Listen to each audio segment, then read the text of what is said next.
എന്താണ് ഇതിന്റെ മുഖത്തൊരു വാട്ടം? ഒന്നുമില്ല. എടി എന്തെങ്കിലും കാര്യം ഉണ്ടെങ്കിൽ പറഞ്ഞാലല്ലേ മനസ്സിലാവൂ. ഇന്നത്തെ ദിവസത്തെ കുറിച്ച് നിങ്ങൾക്ക് വല്ല ഓർമ്മയുണ്ടോ ചേട്ടാ? ഇന്നത്തെ ദിവസം ഇന്ന് ഫെബ്രുവരി 28 ഇന്ന് ഫെബ്രുവരി 28 എന്താ പ്രത്യേകിച്ച്? നിങ്ങൾ വാലന്റൈൻസിലേക്ക് എന്നോട് എന്താ പറഞ്ഞത്? ഈ മാസം എൻഡ് വരെ ഉണ്ടെന്നല്ലേ പറഞ്ഞത്? അപ്പൊ തരാന്ന് പറഞ്ഞു. എന്നിട്ട് വല്ല ഗിഫ്റ്റും കൊണ്ടുവന്നിട്ടുണ്ടോ? ഓ അങ്ങനെ നമുക്ക് പരിഹരിക്കാമല്ലോ. ഇനി സമയം ഇഷ്ടം പോലെ ഉണ്ടല്ലോ. പിന്നെന്താ, നമ്മുടെ കല്യാണം കഴിഞ്ഞിട്ട് വർഷങ്ങൾ എത്ര കഴിഞ്ഞു. എല്ലാ ആനിവേഴ്സറിക്കും നിനക്ക് ഗിഫ്റ്റ് തരാന്ന് പറയുന്നതല്ല, അത് എന്തെങ്കിലും ഒരു ഗിഫ്റ്റ് ഇന്ന് വരെ തന്നിട്ടുണ്ടോ? ഓ അങ്ങനെയാണോ? അതൊക്കെ നമുക്ക് ശരിയാക്കാന്നേ, വിഷമിക്കാം. ഓരോ ഭർത്താക്കന്മാർ അവരുടെ ഭാര്യമാർക്ക് എന്തെല്ലാം ഗിഫ്റ്റുകളാ വാങ്ങിക്കൊടുക്കുന്ന. സാരി വാങ്ങിക്കൊടുക്കുന്നു, മൊബൈൽ ഫോൺ വാങ്ങിക്കൊടുക്കുന്നു, ചുരിദാർ വാങ്ങിക്കൊടുക്കുന്നു.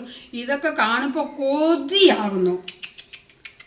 അതുമല്ല, നിങ്ങൾ എത്രയോ പ്രാവശ്യം ഊട്ടിയിൽ പോകാം, മൂന്നാർ പോകാം, കൊടൈക്കനാലും പോകാം എന്തൊക്കെ പറഞ്ഞിട്ടുണ്ടോ? എവിടെയെങ്കിലും ഇന്ന് വരെ ഒന്ന് കൊണ്ടുപോയിട്ടുണ്ടോ? ഓ അത് ശരി.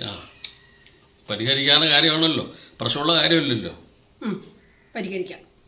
അല്ല, ഞാൻ സ്കൂളിൽ പഠിക്കുന്ന സമയത്ത് ഈ കുരങ്ങിൽ നിന്നാണ് മനുഷ്യൻ ഉണ്ടായതെന്ന് ഞാൻ കേട്ടിട്ടുണ്ട്. അത് ശരിയാ.